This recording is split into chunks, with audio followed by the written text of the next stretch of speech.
Karong adlaw ni ana sa simbahan sa Purok 1, Barangay Bugsukan ning atong dakbayan sa Butuan ang patayng lawas ni Bibi Ian Menyusa kun diin sa katapusang higayon atong masudong ang ihang patayng lawas. Sakit man palandungon nga ilubong na lang siya karon apan wala pagyud maklaro kung kinsa og naunsa nga pagkahitabua og nganong nakutlo o gikutlo man ang iyang kinabuhi. Sa kabata pa niya 2 anyos wala pay kamuang-muang sa kalibutan, sayo kayo nahanaw ni ining kalibutana. Ning mga orasa ongoing ang misa alang sa katapusang kapahulayan ni Ian Menyusa, 2 years old nga taga Purok 3 kamayahan ning atong dakbayan sa Butuan.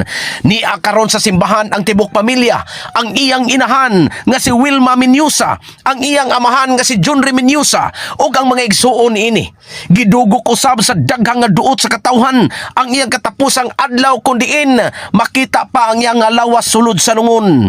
Alang sa posibleng hustisya karon, hanap pagid kaayo ang pagkabuot ni ini kay gani hangtod karon wala pa gyud makuha sa kapulisan sa Butuan ang resulta sa otopsiya nga tuwa pa sa Davao giproseso ug matod pa sa hipi sa Butuan City Police Station 4. Ugma pa gyud daw kay mismo ang doktor nga gikan sa Davao ang moanhi og magdala sa resulta sa otopsiya.